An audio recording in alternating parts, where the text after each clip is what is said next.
Vamos começar a nossa aulinha de hoje.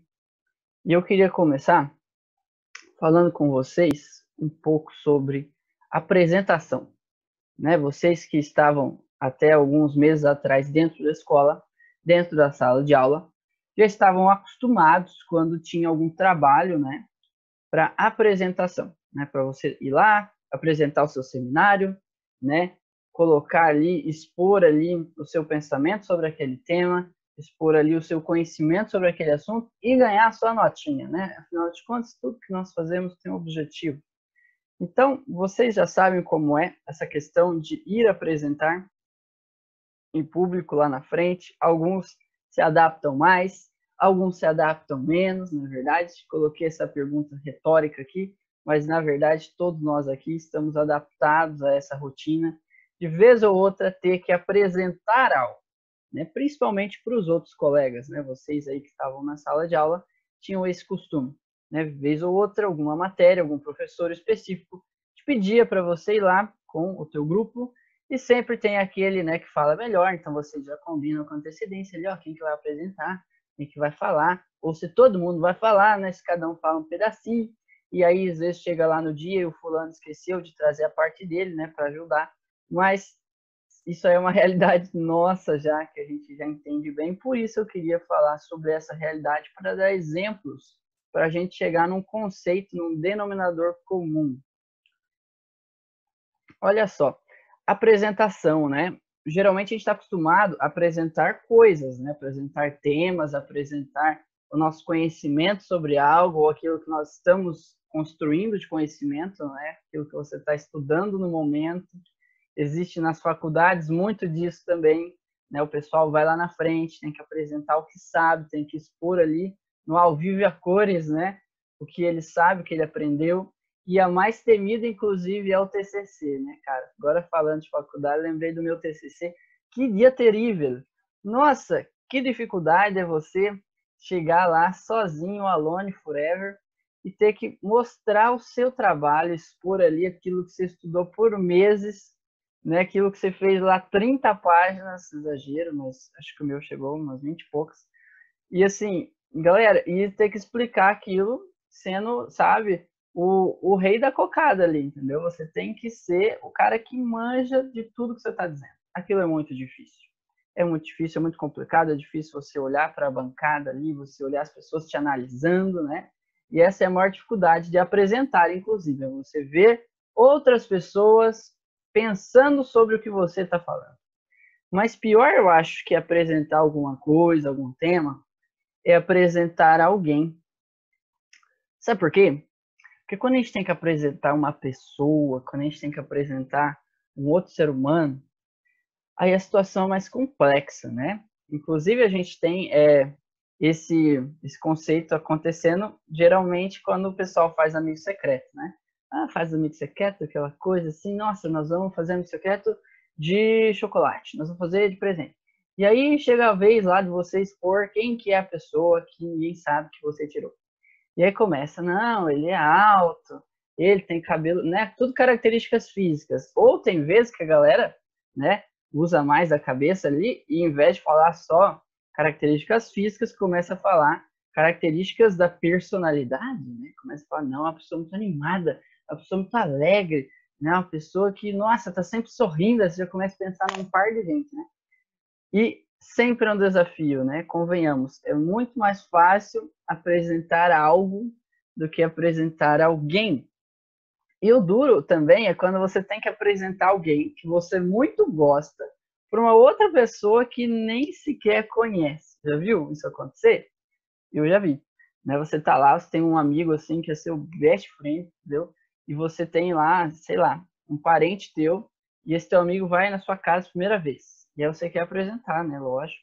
E você começa a falar, não, esse aqui é meu amigo, ó. Ô, pai, esse meu amigo, ele é assim, ele é assado, né? E na frente da pessoa é mais difícil de dizer.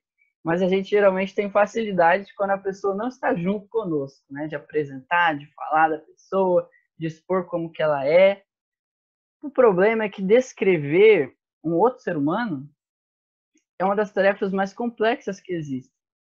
Porque a gente, na nossa limitação, a gente não consegue, né, explicar assim, 100%, como é a pessoa, né? Como ela é, como ela age, como é a personalidade dela, como é o jeito dela de lidar com as situações, de lidar com as coisas, se ela é uma pessoa muito engraçada. Normalmente, é mais fácil as pessoas verem com os próprios olhos do que você ter que apresentar, né?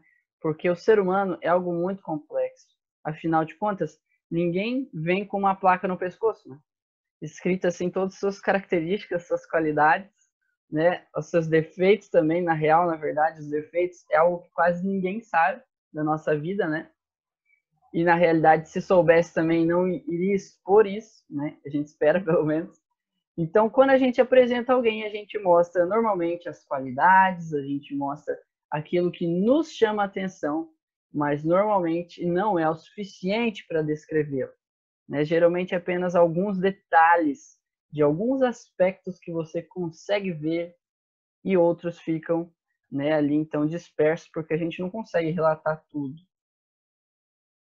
Agora, olha só, se nós não sabemos, né, vamos ser realistas, a gente não sabe nem tudo sobre nós mesmos, como é que a gente vai saber tudo sobre os outros, né? Quanto mais sobre as outras pessoas, como que eu vou poder descrever outro ser humano, né, uma outra pessoa, se eu não sei tudo nem sobre mim mesmo, nem sobre a minha pessoa, né? A gente está sempre se autodescobrindo, a gente está sempre aprendendo mais sobre nós mesmos, né? A cada mês que passa, a cada ano que passa, você descobre coisas novas em você, você descobre gostos novos, você descobre coisas que você gostava e não gosta mais. Você descobre uma característica nova na sua personalidade, que você está mudando conforme o tempo está passando. Às vezes você era uma pessoa mais brincalhona, você está se tornando uma pessoa mais séria, ou vice-versa, né? Você era uma pessoa mais tímida, está se transformando uma pessoa mais, né, ali que se expõe, mas que agora gosta mais de falar, gosta de expor a sua opinião, as suas ideias. Enfim, a vida humana é algo muito complexo. A gente está sempre em transformação, sempre em renovação. A gente sempre está se renovando, se transformando para melhor, é o que se espera, né? Também tem o outro caso, né, de se transformar para pior. Mas, galera, será então que é certo descrever o outro alguém sem o conhecer? Porque, veja só, se nós mesmos, a gente já se conhece muito bem, né? Tem alguém que tem que se conhecer, é você. É você que tem que saber sobre você mesmo. Se tem que alguém que tem que saber o máximo de si mesmo, é você. E se nem nós sabemos tudo, imagine os outros, né? Por isso também, só cabe agora uma pequena reflexão, que a fofoca é uma coisa maldita. Nossa, que negócio tenso, cara, que é a fofoca. Porque a fofoca, a gente está sempre expondo características dos outros, né? Descrevendo como que é a pessoa. Não, aquele lá é falso.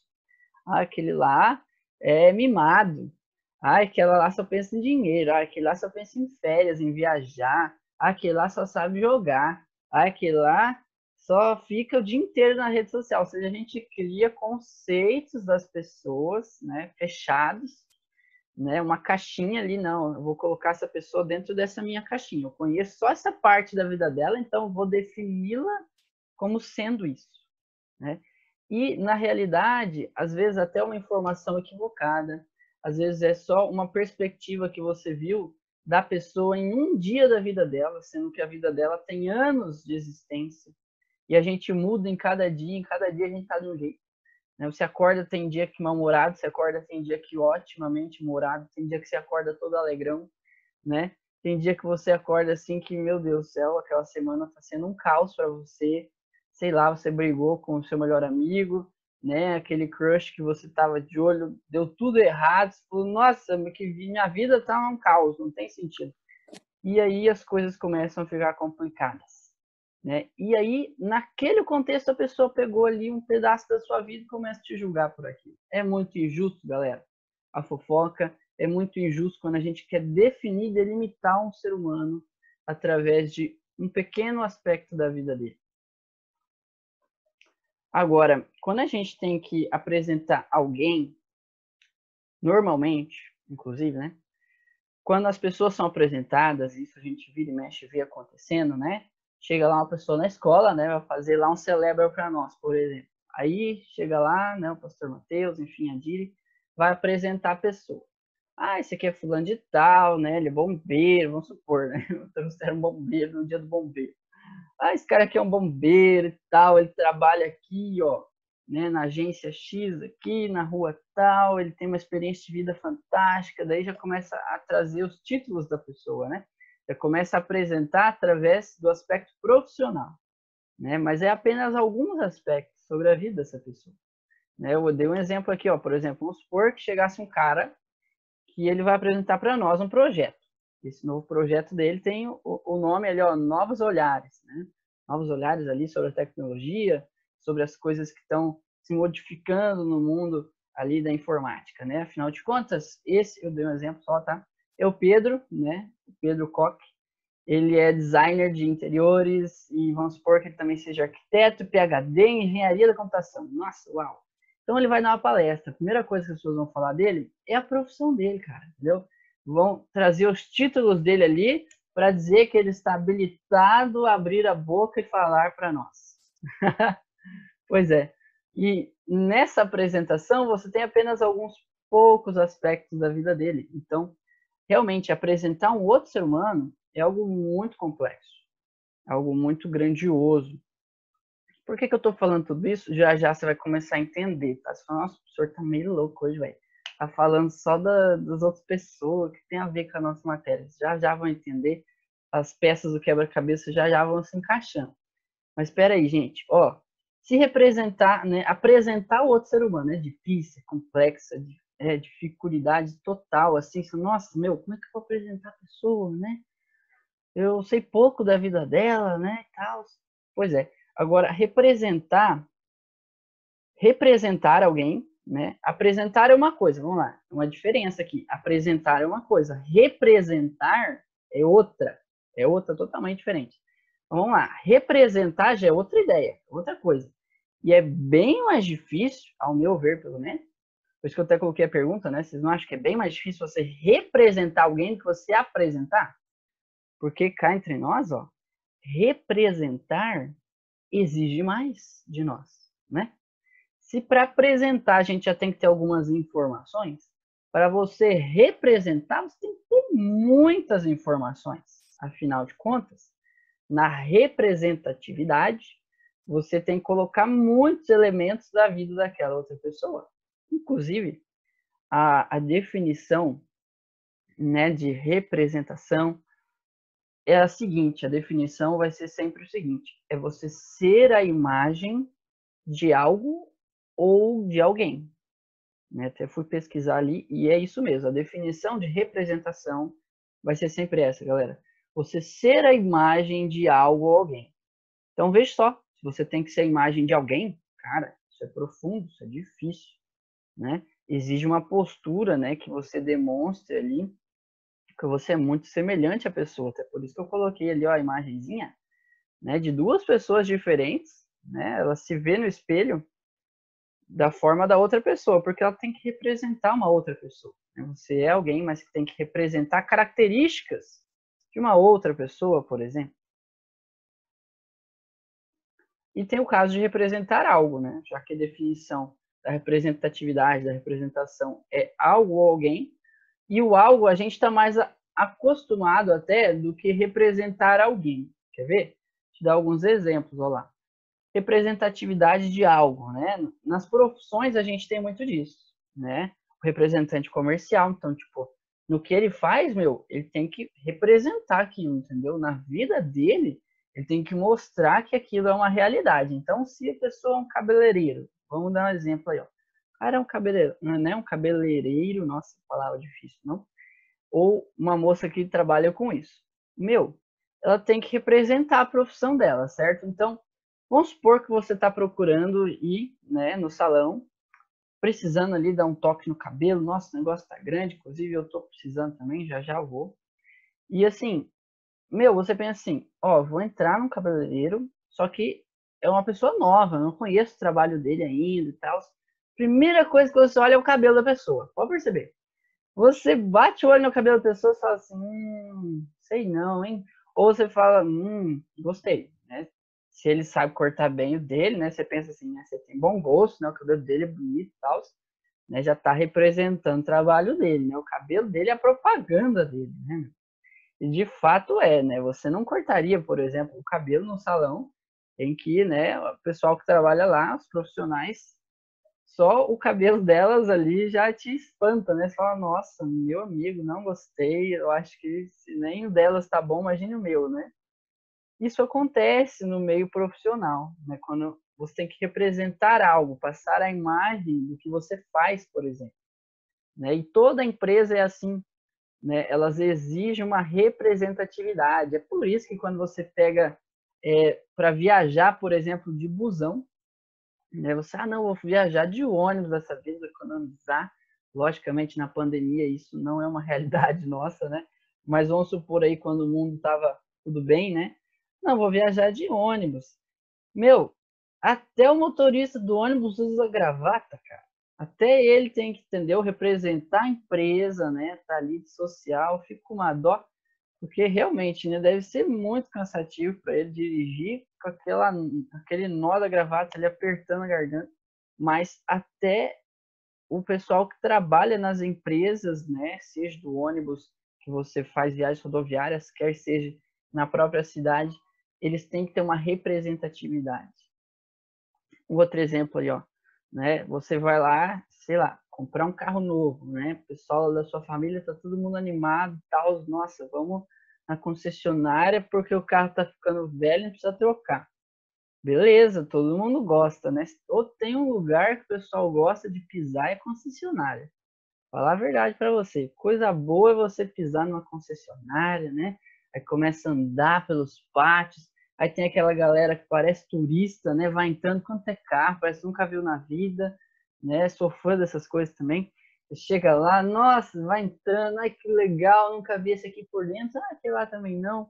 E aí você vai lá, vai testando, nossa, que legal, que bacana. E vai ter o vendedor, né? O vendedor da loja de carros, ele vai chegar e tal. E o interessante é que se você conhecer o vendedor, né, que você sabe que ele é o vendedor da loja de carro, dentro do carro dele, você vai prestar atenção no que carro que ele tem. Pode reparar nisso, cara. Você vai observar, qual que é o carro que ele tem. E aquilo vai ser uma propaganda do trabalho dele. Afinal, ele trabalha com isso. Ele tem que ter um carro bom, né, que represente, né, o trabalho dele. Né? Afinal de contas, ele mexe com carros indo e vindo o tempo todo. Da mesma forma é também conosco, né? Quando a gente tem que representar algo, vocês vão ver muito isso daqui a uns anos que vocês tiverem terminado a faculdade, vão entrar no mercado de trabalho. A nossa postura tem que ser daquilo que nós somos, daquilo que nós exercemos. Se você é um médico, você vai ter que se acostumar com as roupas brancas, inevitavelmente. Se você, enfim, qualquer profissão que você for, você vai ter um código de conduta, sabe? Uma representatividade. Agora, a gente falou de representar pessoas, né? Falamos de representar algo, e eu queria dar uma ênfase, principalmente em representar pessoas, porque é o que eu acho mais difícil, né? Você representar algo, uma empresa, enfim, é algo mais simples, né? Você tem que, enfim, vamos supor que você tem que vestir uma roupa X e, né, na sua conduta também você tem que, né, se você é uma pessoa que trabalha, por exemplo, numa empresa de cosmético, você tem que, né, andar alinhado, né, perfumado, né, enfim. Agora, representar uma pessoa é algo muito mais difícil. E ainda hoje existem pessoas que trabalham com isso, né? Você já ouviu falar de cover, já ouviu falar de sósia, né? São pessoas que normalmente elas trabalham representando alguém muito famoso ou alguém que já fez muito sucesso, né? Eu coloquei ali uma foto de um cover, né? Que seria um dos mais famosos que existe, que são, tem vários, na verdade, né? Não é só um, tem diversos tão famosos que foi os covers das pessoas que tentam imitar o Michael Jackson, por exemplo, né? Tem N pessoas que fazem isso, que trabalham com isso, e aí ela tem que tentar imitar tudo, né? Ela tem que tentar imitar o jeito de falar, o jeito de cantar, o timbre da voz, tem que tentar imitar a maneira como dançava, tem que tentar imitar a gente o máximo possível, tipo 100%. Isso é muito difícil. Tem ali também, esse eu acho muito comédia, aquele cara que ele é muito parecido com o Van Diesel, né? Então, assim, existem isso ainda no nosso mundo, né? Você tenta agir como aquela pessoa agiria e por isso lhe torna famoso, né? Alguns casos ali de pessoas que imitam pessoas famosas, né? Tentar estar no lugar da pessoa, tentar agir como ela, né? Até no jeito, né? E essas pessoas, muitas delas são famosas justamente por conseguirem, né? Por serem tão idênticas, fazerem tão parecido, que isso virou uma febre, né? Elas se tornaram conhecidas por isso. Agora, olha só, se existe uma representação que todo cristão está incluso nessa representatividade, é a representação que nós temos que ter de Cristo. Afinal de contas, o nome cristão, ele fala do nosso mestre, né? Ele fala daquele em que nós nos inspiramos. Se a pessoa ela se declara cristã, ela se declara seguidora do Cristo, do Messias, né? E que ela, inclusive, faz ações parecidas com as dele, que ela, inclusive, pensa parecido com o que ele pensava e age parecido com o que ele agia. Só que aí que tá uma questão que eu queria conversar com vocês na nossa aula de hoje. É uma questão bem séria e bem pouco discutida, inclusive. Por isso que eu queria trazer para vocês hoje. Olha só, em 1 João é um texto da Bíblia, né, o livro de 1 João, capítulo 2, no verso 6, ele vai descrever o seguinte para nós. Quem declara que permanece nele, nele quem? Esse nele está dizendo Cristo. Está no contexto ali do capítulo 2, você vai ver que está falando de Cristo, está falando de Deus. Então, quem declara permanecer nele, ou seja, eu permaneço nos caminhos de Deus, eu permaneço próximo de Deus, inclusive eu sou cristão, né? Tipo, eu represento a ele, beleza? Também deve andar como ele andou. Tá aí o maior desafio da vida de quem quer ser o sósia de Cristo, né? De quem quer representar a Cristo. Por quê? Você nunca vai ser ele, você nunca vai ser 99,9% parecido com ele. Mas, dentro do nosso mundo de pecado e do nosso contexto de pecadores, a gente pode ir se assemelhando a ele conforme a gente vai se aproximando da vontade dele, da palavra dele, né? Se aproximando em comunhão com ele, a gente vai também chegando próximo ali de andar como ele andou, ou seja, de praticar coisas semelhantes até às quais Cristo praticou. Né? E isso não no sentido assim que, nossa, vai sair fazendo milagre agora, vai sair fazendo cura. Não, galera, mas às vezes a nossa própria conduta, o nosso próprio jeito de viver mostra que a gente é diferente, saca? Mostra assim que você tem algo especial. Não sei explicar, eu só sei que quando eu, por exemplo, me deparo com pessoas que eu vejo uma diferença nelas, normalmente a pessoa é cristã, normalmente a pessoa professa uma fé. Às vezes já aconteceu com você também, de você ir, sei lá, numa farmácia, você ir, né, em algum comércio, você vê que a pessoa te trata tão bem. Você fala, nossa, não é possível que a pessoa não é crente, né? Porque, olha, ela é diferenciada, né? E é isso que o texto de 1 João quer dizer para mim e para você. Por isso que a gente tem que entender agora como que se relaciona esse texto com o mandamento, o terceiro mandamento que está lá em Êxodo 27, que é aquele mandamento: não tomarás o nome do Senhor teu Deus em vão. Um mandamento complexo e pouco compreendido, inclusive, né? Muita gente que pensa assim, como será que é isso, né? Quer dizer, então, que eu não posso falar, ai meu Deus, não posso?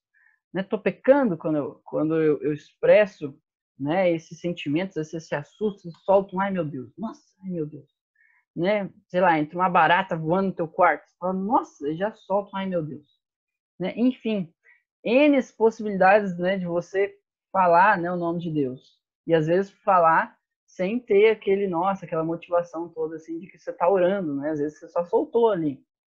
Será que é nesse sentido que existe o terceiro mandamento, que está lá em Êxodo 27? E como que isso se relaciona com esse texto de 1 João? Afinal de contas, 1 João diz que a gente deve andar parecido com o que ele andou.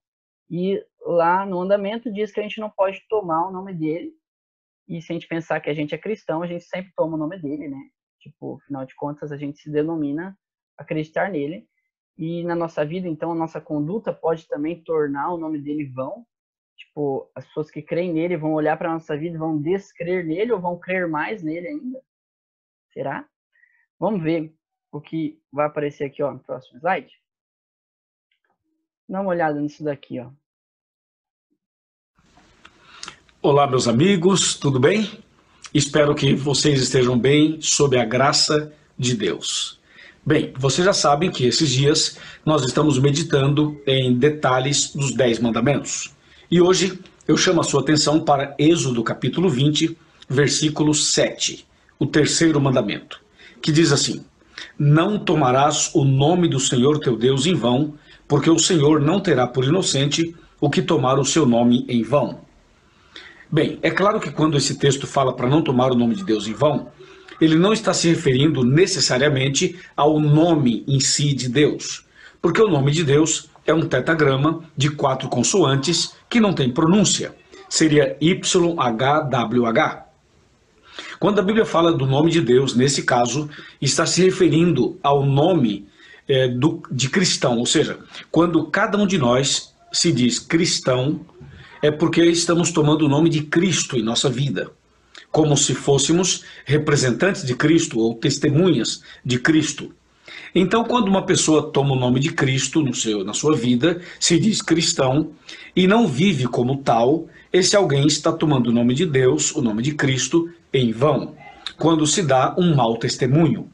Por isso, a mensagem de hoje convida você a dar um bom testemunho, a ter uma vida coerente com aquilo que você crê, aquilo que você fala e aquilo que você faz, que você vive. Esse é o princípio do terceiro mandamento.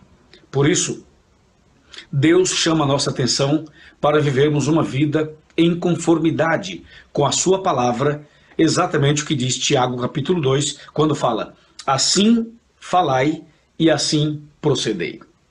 Eu espero sinceramente que você coloque a sua vida em conformidade com aquilo que você acredita e aquilo que você prega, para que a mensagem tenha mais poder ao chegar na vida de outras pessoas. Que Deus te abençoe e que hoje você viva um dia realmente de bom testemunho, não tomando o nome de Deus em vão. Tenha um bom dia na paz do Senhor Jesus. Amém. Interessante, hein?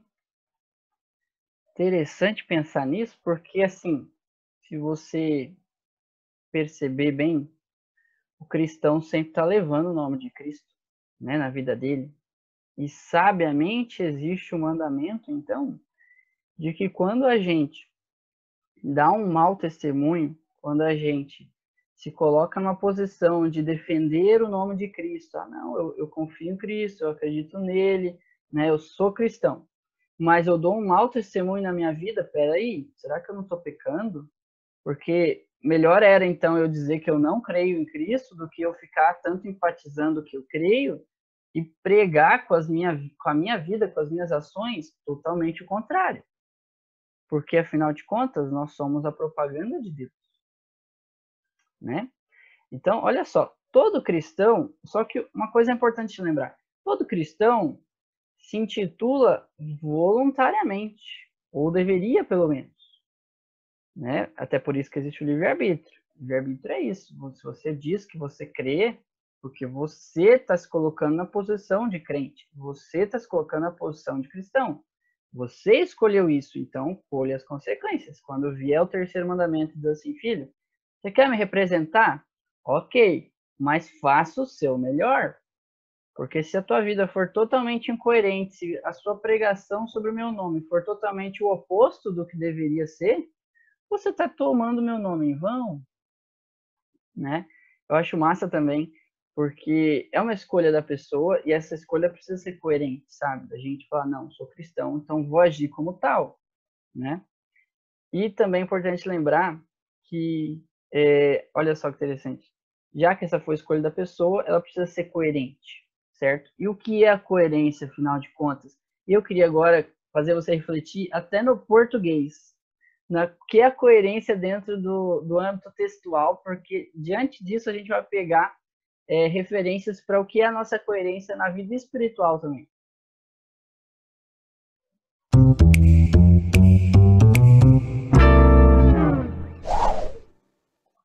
Olá pessoal, tudo bem? Hoje então vamos falar do tema da coerência na nossa aula. Se você não assistiu o vídeo anterior sobre coesão, é bom dar uma olhadinha, porque a coesão tem tudo a ver com a coerência de um texto. O que é essa coerência textual então? Ela vai abarcar essa significação de um texto, porque ele pode estar perfeitamente coeso, né, ligado uma parte na outra, mas está incoerente. Como é que isso acontece? Bom, para você não deixar o seu texto incoerente, tem que pensar no seguinte, o princípio da não contradição. Em um texto não se pode ter situações ou ideias que se contradigam entre si, certo? Que elas vão ficar opostas e que vão ficar estranhas. Parece que você falou primeiro uma coisa e depois falou outra. Então, isso vai quebrar a lógica proposta. Então, tem que sempre lembrar que não pode ter essa contradição. Então, o princípio de relevância também é muito importante. Por quê? Os fragmentos de um texto têm que falar de assuntos diferentes que não se relacionam? Não, né? Fica estranho. Você tem que sempre lembrar da relevância entre as partes do texto, tá? Tem que se relacionar entre si, porque senão o texto vai ficar incoerente, né? Mesmo que as partes tenham entre si uma certa coesão. Qual que é essa diferença? É muito importante a gente entender, né? Na apresentação desses fatos, dessas ideias, a coesão vai fazer com que você ligue as partes e a coerência vai garantir que o conteúdo que está lá dentro, entre essas partes já ligadas, seja homogêneo e que faça sentido no raciocínio lógico, tudo bem? Então, essa representação das ideias dos fatos tem que ser sempre relacionada entre si, tudo bem? O que é a continuidade temática de um texto, por exemplo? Se você quebrar a continuidade desse tema, quando você não faz uma correlação muito boa entre uma parte e outra, você vai quebrar a coesão, certo? Porque a sensação que você vai dar para o leitor é que você mudou de assunto sem avisar esse leitor. Então, aí fica complicado. Já a projeção, por exemplo, semântica do texto. É importante que você vá falando de um assunto e que a semântica dele, né, o conteúdo, progrida, que você chegue a algum lugar nesse discurso, certo? Porque aí a semântica vai acontecer quando há a introdução das informações e que vai dar sequência a um todo significativo do texto, certo? A sensação do leitor é de que o texto é demasiadamente prolixo, se você fica falando muito, essa progressão semântica parece que não chega a uma finalidade, tudo bem? Então tem que ter um objetivo final dessa mensagem. Queria fazer vocês refletirem um pouquinho no que ela está dizendo, por mais que seja bem complexo a gente pensar na parte do português, mas faz muito sentido quando a gente começa a traduzir isso daqui para a nossa vida com Deus. Meu, se até no que você escreve, você representa as coisas, você tem que ter coerência, você tem que, né? Não pode ter uma contradição naquilo que você está dizendo, quanto mais naquilo que você está vivendo, sabe? Na nossa vida com Deus, esse princípio da não contradição é totalmente válido. A gente não pode se contradizer. Até porque quanto mais a gente se contradiz, mais a gente desensina aquilo que você está tentando ensinar. É tipo você chegar para o teu filho, quando vocês tiverem filhos, né? Eu também, quando eu tiver filho, e você quer ensinar para ele um conceito, mas você faz totalmente o oposto. É óbvio que ele vai aprender o oposto e não o que você diz, ele vai aprender o que você faz e não o que você fala. Então, o princípio da não contradição é nota 10 para nós. A gente precisa disso na nossa vida com Deus. O princípio da relevância também. A nossa vida com Deus tem que ser relevante, para você mesmo e para os outros. Se ela não está sendo relevante, de que está servindo? Entendeu? Se a nossa vida com Deus não está sendo relevante nem na nossa história, nem na história das outras pessoas, poxa, alguma coisa está errada aí. A continuidade temática. Qual que é o tema do nosso cristianismo? É Cristo. E o que Cristo fez? Qual que era o tema da vida dele? O tema da vida dele era viver para o reino do céu e não para esse reino aqui dessa terra. Então, se o tema da nossa vida, né, tá não coerente com o tema da vida de Cristo, que era pensar mais nas coisas do outro mundo, do reino eterno, do que nesse planeta aqui, a gente também está sendo não coerente com o nosso cristianismo. Pensa na progressão semântica agora. O que é semântica? Eu também não sabia. Coloquei lá, ó, no dicionário, chegou para nós. Semântica é o estudo de significado. Se a nossa vida com Deus não está tendo significado, nem para nós, nem para o próximo, que é muito semelhante à relevância, está tudo errado. Então a gente tem que pensar nessas coisas. Até porque você e eu, nós somos a melhor ou a pior propaganda de Deus nessa terra. A sua vida, ela pode ser a única Bíblia que muita gente está lendo, né, em muitas igrejas, né, fora, inclusive, de muitas igrejas. E a única coisa às vezes, que muitas pessoas vão conhecer é você e não a Bíblia. É você que vai mostrar muitas vezes a imagem de Deus para as pessoas, né? Inclusive, eu gosto muito desse dizer aqui que vai falar que a nossa vida é como um outdoor. Assim como, olha só que massa isso daqui. Assim como um outdoor na esquina de uma avenida movimentada, assim é a vida do cristão. A tua vida, quando você se intitula ser de Cristo, ela se torna um outdoor. Todo mundo olha, todo mundo quer ver que mensagem que está passando no outdoor naquele momento. Então, quando as pessoas param ali, ó, no sinaleiro, né, na esquina ali da avenida, e tem um baita outdoor, a primeira coisa que elas veem, que mensagem está passando lá? Quando elas olham para a nossa vida, é a primeira coisa que se pergunta, que mensagem a vida dele traz para mim? E essa é sempre uma pergunta que fica na cabeça das pessoas quando você diz que você crê em Deus, você crê em Cristo. Que mensagem essa pessoa está trazendo para mim? É coerente ou não? Por isso nós somos o outdoor do mundo. E eu queria terminar a aula com essa parábola judaica, porque eu acho ela o máximo. Ela fala o seguinte, ó. Diz uma parábola judaica. E presta atenção nessa parábola que eu acho, assim, muito fera mesmo. Se você não prestou atenção em muita coisa hoje, para agora, senta aí na frente da tela e olha essa parábola. Eu acho ela, assim, um exemplo muito legal de vida. Olha só. Diz uma parábola judaica. Certo dia, a mentira e a verdade se encontraram. Vamos supor, tá, galera? A mentira e a verdade se encontraram. A mentira falou para a verdade. Bom dia, dona Verdade. E a verdade foi conferir se realmente era um dia bom, né? Afinal de contas, a mentira mente, né? Olhou para o alto, não viu nuvens de chuva, vários pássaros cantavam e vendo que realmente era um bom dia, respondeu para a mentira. Bom dia, dona Mentira. Está muito calor hoje, disse a mentira. E a verdade, vendo que a mentira falava a verdade, relaxou. A mentira então convidou a verdade para se banhar no rio. Despiu-se de suas vestes, pulou na água e falou: Venha, dona Verdade, a água está uma delícia. E assim que a verdade, sem duvidar da mentira, né, porque já estava relaxada, não estava mais duvidando da mentira, tirou suas vestes e mergulhou também no rio. A mentira, logo após, saiu da água e vestiu-se com as roupas da verdade e foi embora, vazou. A verdade, por sua vez, quando saiu do rio, recusou-se a vestir-se com as vestes da mentira e, por não ter do que se envergonhar, saiu nua a caminhar na rua. E aos olhos de outras pessoas era mais fácil aceitar a mentira vestida de verdade do que a verdade nua e crua. Eu acho essa parábola judaica o máximo na nossa vida, porque é muito mais fácil você ser um cristão de mentirinha. Então, você veste a capa de cristão, né? Você pega lá, veste e tal, e sai andando pela rua.